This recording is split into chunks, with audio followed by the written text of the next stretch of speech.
Hello, and welcome to Let's Talk, a Tulsa World virtual town hall. I'm Wayne Greene, editorial pages editor of the Tulsa World. Today's town hall is graciously underwritten by the George Kaiser Family Foundation. We're going to be talking about Oklahoma's economy with some of the senior leaders of the Tulsa Regional Chamber today. President and CEO Mike Neal, Chairman Roger Ramseyer, and Senior Vice President of Economic Development William Murphy. Welcome, gentlemen. We asked our readers what questions they'd like to see asked today, and I want to get to as many of those questions as we can. But first, I want to give each of you a chance to comment in a general sense on the economy of Tulsa, Oklahoma, and the United States. We all know what challenges the economy is facing because of the COVID-19 shutdown. What observations would you like to make about the direction things are going? Let's start with you, Mike Neal. Thanks, Wayne. It's a pleasure to be with you today. For us to share a few thoughts. I say, first of all, from a local economy perspective, we were coming off several really strong years. And as we were on the verge of wrapping up the first quarter in March, we came off two successive Friday events, one of which we had a $550 million announcement with American Airlines about redoing their base, something that I've worked with our economic development team on for the 14 years that I've been blessed to live in Tulsa, something we've been working on forever. And then the next Friday, we had, I think, about a $75 million announcement with Whirlpool, a company that our staff and city had recruited here about 24, 25 years ago if you will, a factory distribution center, a new factory distribution center. And it was at that event that the governor and mayor got detained at the last minute because something had come up. And about an hour after our event was when it was announced that the first COVID case had hit Northeast Oklahoma.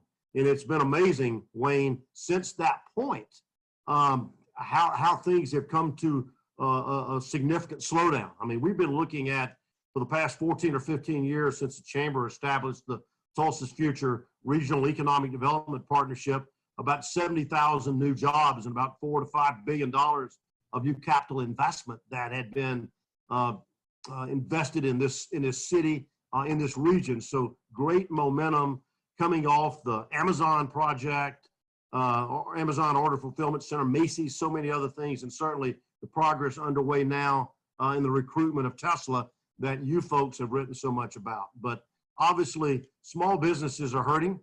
Businesses in general are hurting right now. Certainly small businesses and nonprofits, many of which have had to reduce staff and reduce expenses across the board while trying to pivot their strategy to meet the needs during this crisis. And so it's been hard for all of us. Our staff has done an amazing job interfacing with companies on a daily basis, try to figure out how to best hold their hands and help them. Roger? You bet. And what an unprecedented and unforeseen period of history in which we have all been living and attempting to operate our businesses. And as Mike Neal alluded, it was at that Whirlpool dedication that I had the privilege to see that ribbon cut and to see these employees of a variety of nationalities who were excited about the future.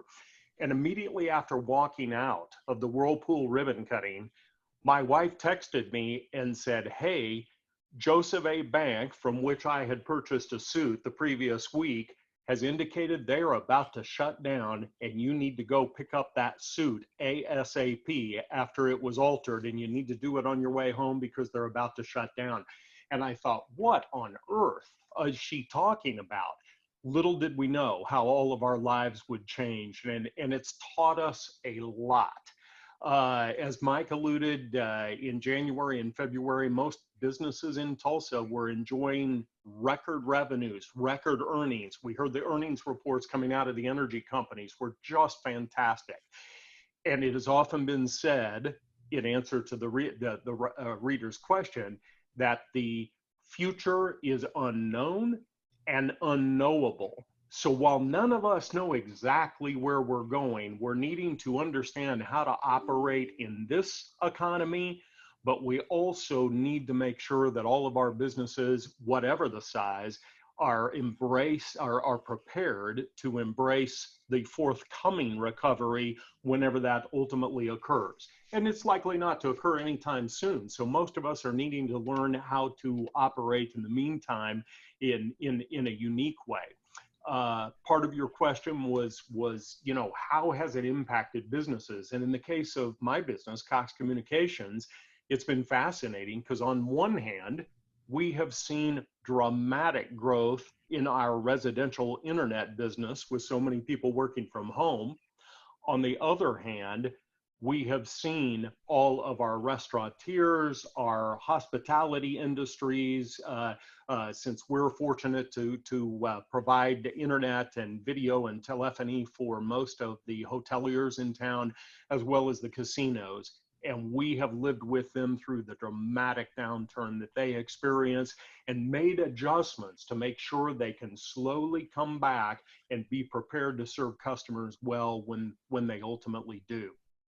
Wayne, I might also add, inherent in the question too, is what do we need to be prepared for into the future?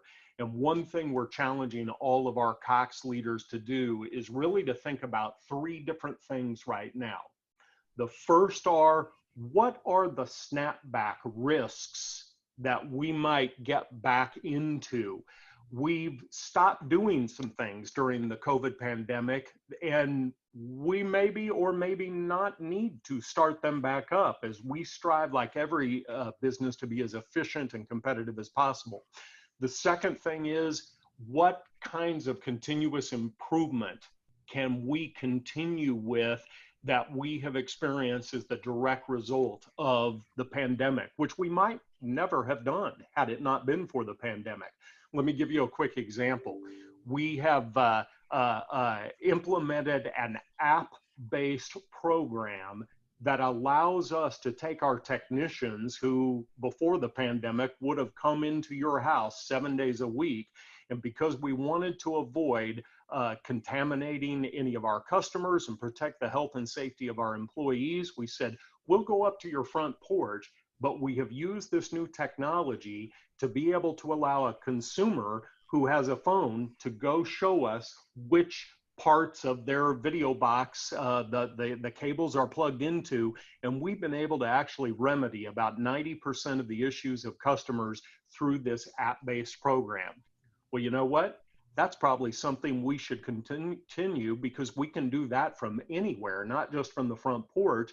And if it helps our customers solve service issues or answer their questions faster, then more power to them. One more thing. The third thing that we're trying to challenge our team on are, what are some big ideas, transformative ideas that we have learned through this that we could implement down the road.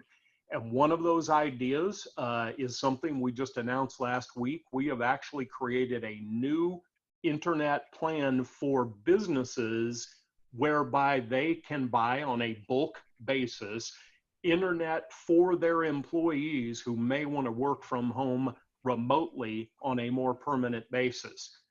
Very few providers had such a product before, but now a large business with a large number of permanent work from home employees can purchase a package that would allow for high-speed business quality internet put into the home that is totally separate from a consumer's personal internet. So those are the three things that we're trying to package up and learn from this unfortunate experience so that we can hopefully grow to the future.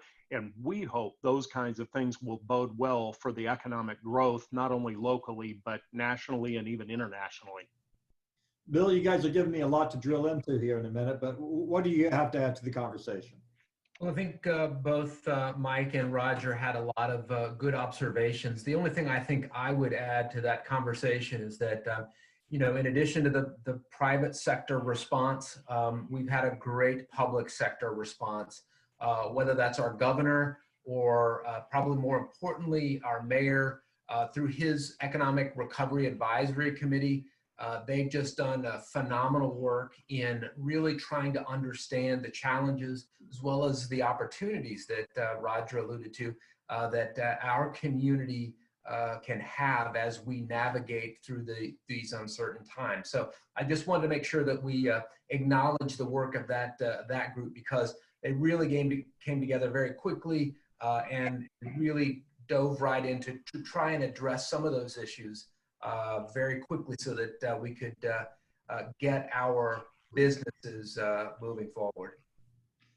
So optimistically, we hear a lot about a V-shaped recession, which would mean a fast, steep decline, which we certainly have seen because of the COVID shutdown, followed by an equally steep rise to recovery. Like I said, that's an optimistic perspective on it. And it kind of assumes that we'd be able to make a full reemergence from a shutdown, and that there isn't a great deal of structural damage to the economy, or perhaps new opportunities are opened up to fill the gaps created by the destruction of the fall. What factors do you see influencing the speed and the trajectory of Tulsa's recovery? And frankly, what happens if we get a second wave of COVID? You know, I think, Wayne, probably, first of all, I really see that there are two main things that are going to affect that speed and trajectory. Number one is going to be the public response, how the public responds to these guidelines that Dr. Bruce Dart and the Tulsa County Health Department, as well as the CDC, have laid out, dealing with social distancing, wearing masks, hand washing protocols, etc. Number two is the importance of having a complete and robust economic development strategy for emerging from the pandemic. I believe, as Bill mentioned, that we've got a great strategy in place for the Mayor's Economic Recovery Committee that we were delighted to partner with him on. And number two, from the Chamber's Tulsa's Future Regional Economic Development Strategic Plan that Bill may want to further elaborate on. And then I'd say lastly, in regard to your question about how are we best prepared for a second wave, I think we're pretty well prepared. I think that you think about where we've come from when the first wave began, people were just learning about the importance of PPE, social distancing, hand sanitizing to stop the spread. Now that I'd say that we've been operating in this environment for 3.5 months now, that we've all become far better educated on how to keep ourselves healthy, how to keep our employees healthy. And so I'm optimistic that we're going to be well prepared for that if it happens this fall. Bill, I saw you nodding. Did you have anything to add to that thought? Yeah, no, I think as Mike kind of talked about, certainly we've seen that V recovery in the stock market. And I would also contend we've seen a very substantial recovery in oil prices. We were having conversations with economists, in early April, mid-April, and there was real concerns that oil prices were going to be so depressed that it was going to have a much more significant impact on Tulsa's economy. But we've seen oil now back up around $40 a barrel, although that's not ideal. It's certainly a lot better than the $15 to $20 that we were seeing earlier during this pandemic. So, I'm very optimistic. And Mike talked about, our economic development strategy. This is not something that we just started a couple of years ago. This is something that the community has been focused on for nearly 15 years. And it was the result of the economic downturn of the early 2000s, where our community really came together to understand that they needed to work together, public, private, to address these challenges. And I think it's that history of working together so closely is going to serve Tulsa well as we emerge from this crisis. This collaboration, as we talked about, from the mayor's business recovery team to the work that our private sector partners are doing, I'm very hopeful that while we're still going to have challenges, that this recovery, particularly for Tulsa, is going to be coming back sooner rather than later. Roger, you got 2 cents worth to add to that? Echoing Bill and Mike, the only thing I would add to that is that unlike the 2008-2009 recession, there weren't really systemic issues in the underlying economy previous to the pandemic. That bodes well for the future, assuming that most businesses can in fact survive. And it is a tough, tough challenge, no doubt. We'd be remiss if we didn't acknowledge, especially those in industries like hospitality and others that have been so severely impacted. But the fact that we didn't have any systemic issues to speak of beforehand will hopefully bode well for the future. So a lot of local hope for recovery has centered around the much reported Tesla plant that we've had a couple of references to. Tulsa has been talked of as a potential site for the Cybertruck Gigafactory. I'm going to assume that the chamber can't talk in detail about any of the behind the scenes details, conversations with Tesla, but without violating any confidences, what would you say are Tulsa's strongest assets in competing for a big project like that? Bill, you want to lead with this and I'll follow you. Great. Well, certainly this is the most unusual economic development project I've worked in my lifetime, and I'm thinking Mike's going to say the same thing. But you know, I think what makes Tulsa competitive for this project is similar to what we see in a lot of manufacturing projects. You know, we've got a great central location first and foremost that allows companies, particularly large original equipment manufacturers like Tesla, to serve the entire continental United States. I think that centrality is first and foremost. But everything from low cost of electricity to low cost of living, again, we've really done a great job here in Oklahoma in creating a very pro-business environment. You couple that with the availability of large tracts of land, demonstrated success on economic development projects. I think Tulsa is well suited to be very competitive with this project, and we remain hopeful that we'll be ultimately successful with this project. Mike, do you want to add to that?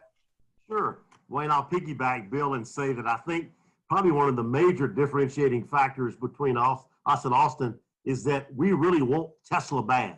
We really, really, really want them and are going to do everything we possibly can to lure them here. To Bill's point, we've been able to, and I'd say the only other project I've been around that's been somewhat similar to this from a public perspective and a public engagement perspective, which I know you guys at the Tulsa World love, and that's the Amazon HQ2, the Amazon second headquarters project, that were so often these things are behind closed doors with site selection consultants and others, and you have no real public dialogue. But to Bill's point, you know, the fact that we've got such a very well-trained manufacturing and technology workforce, the fact that so much of our energy and aerospace skills we feel are transferable into the automotive industry. We've got the public-private partnerships we have here, I would contend, Wayne, are the absolute best in America. When you look at the city, the county, all of our regional partners across Northeast Oklahoma, our tribal partners, the state, private entities such as the George Kaiser Family Foundation and others that are helping bring out some of the young creative types to give us a chance to showcase some new skills and talents and to get sort of creative with this. But I just say, just the local partnerships and the fact that we want them so bad, and as we've landed other projects, Wayne, you look back the last 4 or 5 years, one of the things those companies have told us is that we could have gone anywhere in the country, anywhere across the globe, but we chose Tulsa and Northeast Oklahoma because we realized how bad you wanted us, and we realized what a great partner. This would be a marriage. We make a huge investment in your community, hire a lot of people, you're going to marry us, you're going to be here with us forever, and you're going to be here to support us through thick and thin. And we think we can build that type relationship with Tesla. And we're confidentially, we're cautiously optimistic, and we're bullish on it. Okay, so a Tulsan who lived in Dallas from 2012 to 2019 wrote to me that he was just amazed at what a poor impression Tulsa has in North Texas. And frankly, the lack of any perception of the city in North Texas. And he suggested that part of the problem is that the highway that connects the two cities isn't to interstate standards. And once you get to the Oklahoma side of the Red River, you have to go through a lot of little cities, stoplights, speed limits. And I used to make that drive quite a bit. And there really is a feeling that progress stops at the Red River. Should we be worried about Tulsa's perception in Dallas, and what can we do about it? I'll start it off and then toss to Roger and Bill. First of all, I'm not that worried about that particular individual in Dallas. I mean, I think he makes some very good points, but I would say that, I mean, we've had some challenges. I've lived here for 14 years, and when I first came here, I was told by Chet Cadjo from Quick Trip, one of my first chairmen here, that he says, Mike, we have a little bit of a beige image. And he said, beige is nice for the color of the walls, but it's not really the kind of image you want for your community. And so one of the things that we at the Chamber, through our regional tourism, Visit Tulsa arm, through our film, music, arts, and culture, through the Tulsa's Future Regional Economic Development, we are all committed to the fact that we've got to develop a new national PR campaign aimed at site selection consultants, aimed at tourism consultants, aimed at others. So we've got to do a better job of addressing some of the challenges that lady or gentleman laid out. But I would say that we've been pretty successful in landing companies that have come here from outside the central U.S. But we do have work to do. He makes a great point. I don't like making that drive personally that he referenced. Bill or Roger?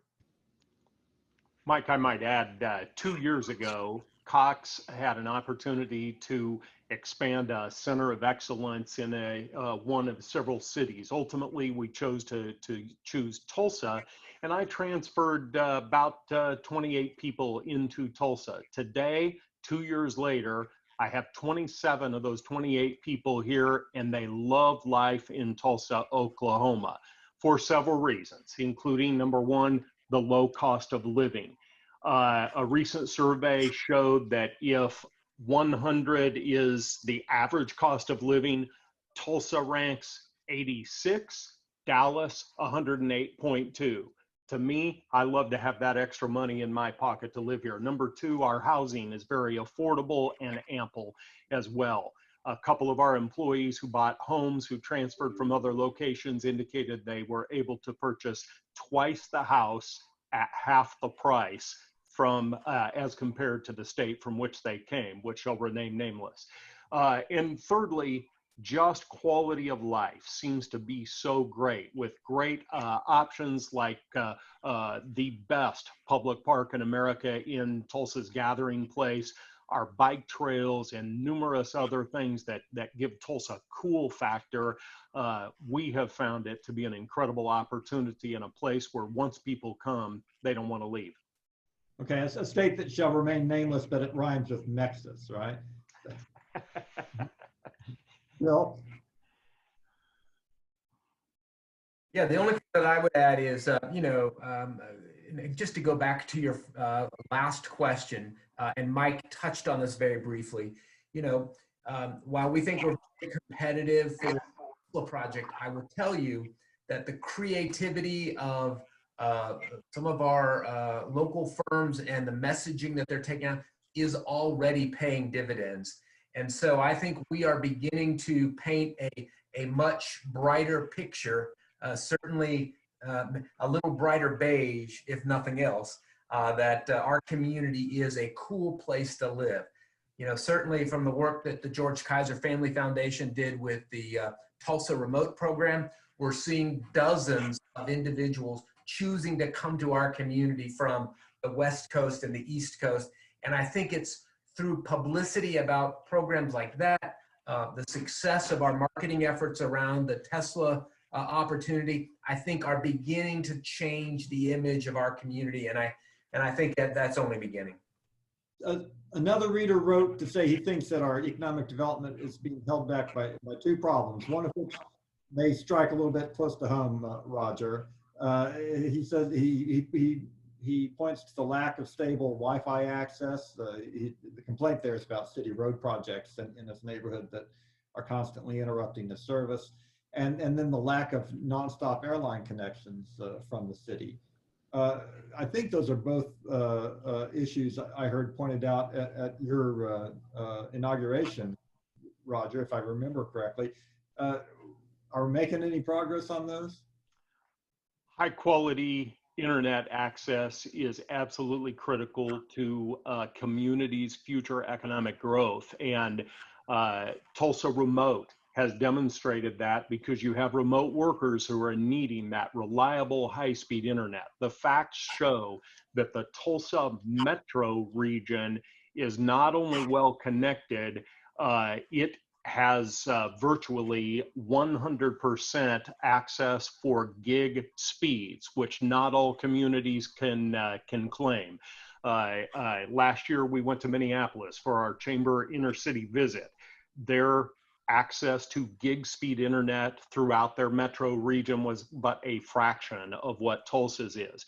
We also hold a couple of other advantages, that being that Tulsa, because of our geographic nature, we actually have triversity, not just diversity, but triversity to the internet backbone, meaning from in the highly unlikely chance 2 sections of the internet backbone were ever cut off, we've actually got a third route out of Tulsa, which holds a lot of attraction to the businesses that Bill Murphy and Mike are going after every day, who rely upon high-speed internet for those critical things. So while we can't control when there's road construction and somebody has to relocate a utility and a temporary outage, we're hoping those outages are in fact extremely temporary.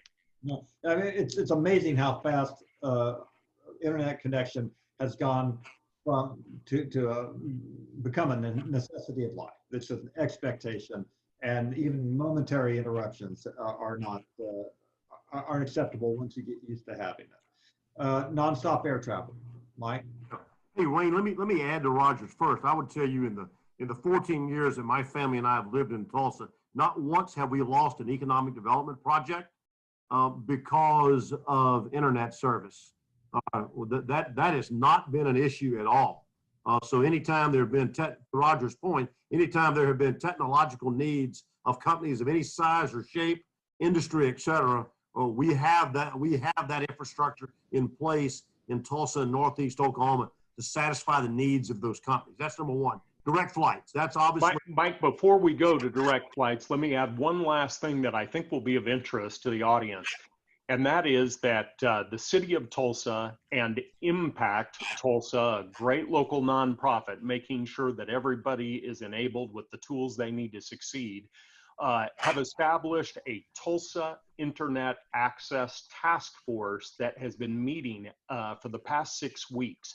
Under the leadership of Nick Doctor at the city and Impact Tulsa, this group of almost 50 civic leaders and elected officials have partnered together, and the task force includes school districts and private industry and other internet service providers to figure out how we can make sure those who may have an internet pipe flowing to their back door but may not have it in their house can make sure they have the opportunity for access. And to that end, the task force work is nearing completion, and Tulsans should look for some very exciting announcements in the forthcoming weeks about how hopefully we will get internet delivered to those who have not had access as of today.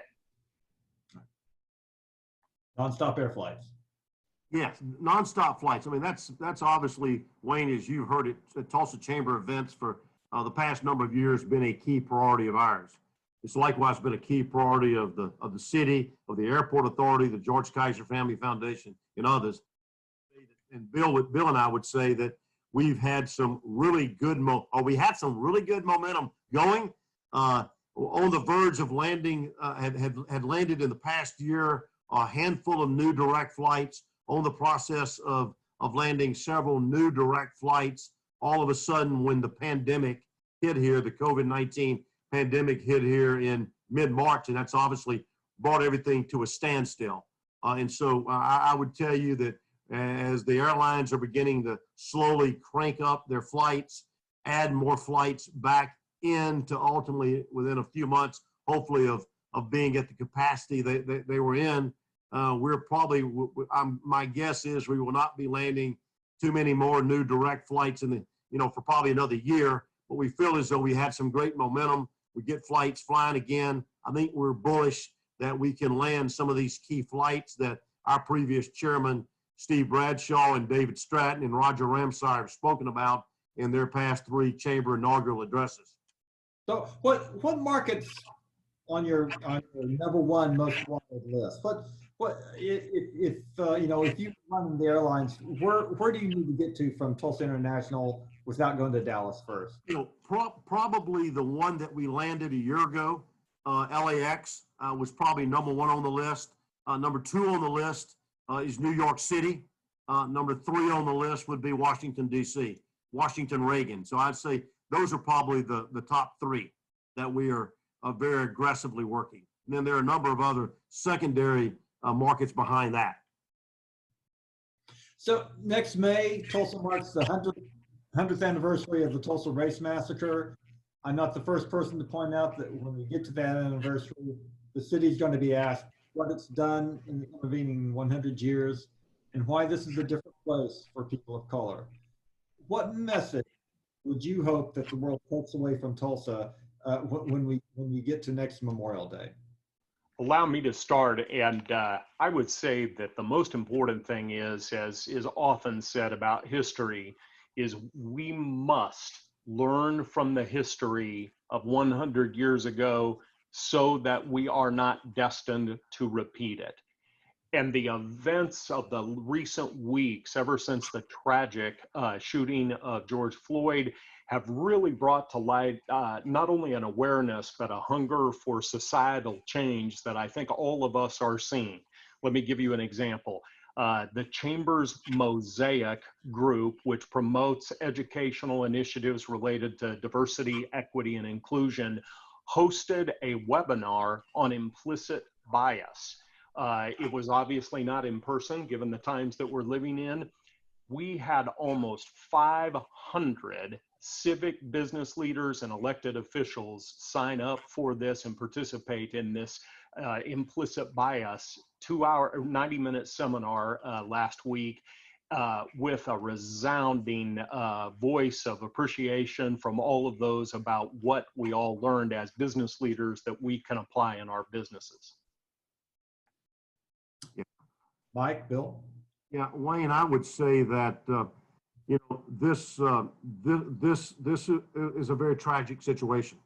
About a year ago, under the leadership of our then chairman, David Stratton, our chamber board of directors released copies of the minutes, the original minutes from our 1921 board meetings leading up to and following that very unfortunate part in the darkest days in our city's history. And I would tell you that was an extremely eye-opening process to me, who did not grow up here. And the conversations and the opportunities for dialogue that we had leading up to that and since then have been extremely important.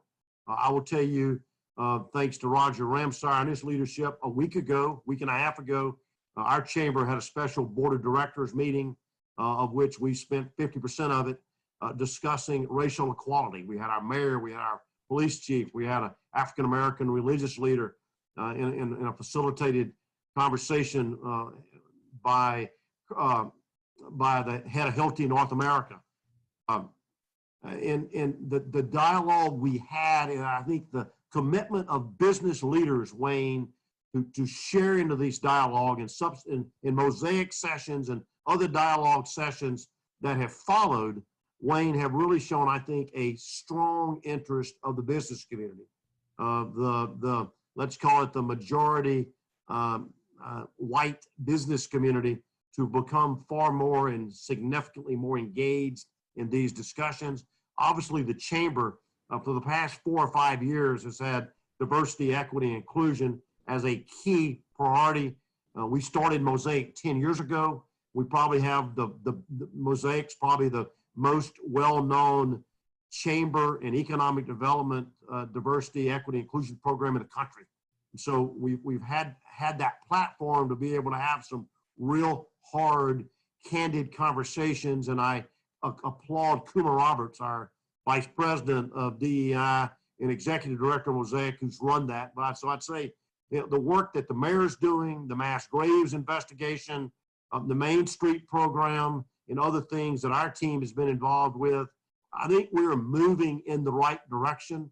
Senator Langford reminds us every time we're around him, what is Tulsa going to look like in 2021, and how's that different from 1921? And I think we all have to take that very seriously, and we have to commit to maintain and strengthen these public-private partnerships that are in place. I'm pleased to report that next year, Rose Washington will be, in 2021, will be the Chamber's first African-American female chair. Our boards for the last 3 years, 50% of the new candidates coming on those boards each year are minority business leaders. And so we're doing everything we can to display our commitment to diversity and to certainly do everything we can to appropriately commemorate the race massacre. And learn from those horrible days in our past. Sorry, didn't mean to interrupt you then. No. Final question, gentlemen. I'm going to ask you to look into a crystal ball and tell me where you see Tulsa a year from now, 5 years from now, 10 years from now. I'm going to ask all three of you. Mike Neal, what do you see in? I think our best days are ahead of us. I think, as I mentioned in the beginning, before this pandemic hit, I would say we were a city with great momentum, really going in the right direction, great positive trends. When I look at Bill Murphy's economic development prospect pipeline, despite the pandemic, it is still full. So I would tell you, if we can continue the great work we're doing with our public and private sector partners, we can continue to make progress with implementing our regional one voice state and federal legislative agenda. I would tell you that the next 5 to 10 years I would paint a very rosy and a very bright picture for continued diversification of our local and regional and state economy, and that we're going to continue to grow and prosper.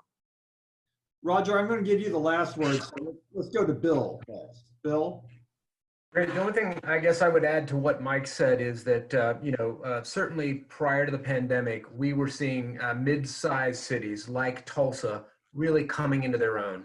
And I think what we've seen with this pandemic is a desire for people to live in communities where they can not worry necessarily about having to, commute 45 minutes to get to a job. So I think in the next 5-10 years, we're going to see Tulsa really kind of re-energized with additional growth. I see increased diversification.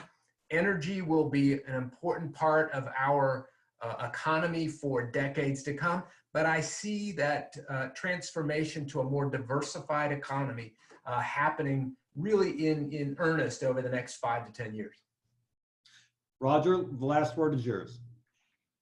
We are seeing that diversification occur with great investments like that, which was announced by the George Kaiser Family Foundation 2 weeks ago with a $50 million investment in Tulsa Innovation Labs. That next economy of technology we see as a great source not only of future employment growth, but great opportunities for those remote workers who do in fact want to get away from the coast, from much larger crowded cities into enjoying the quality of life that Tulsa, Oklahoma has to offer. So we're envisioning a city where it is not only diverse, but has this incredibly high quality of life. It is a city in which people can raise a family, enjoy the wide cultural landscape that Tulsa has to offer, and do so in a manner that makes Tulsa great and is built on respect for the diverse community that we're so fortunate to live in.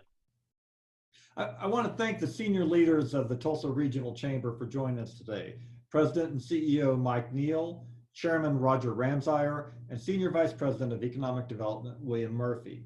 Thank you too to our viewers and to our sponsor, the George Kaiser Family Foundation. Please join us again for our next Tulsa World Let's Talk virtual town hall, featuring another discussion of the most pressing issues facing Tulsa and the state of Oklahoma.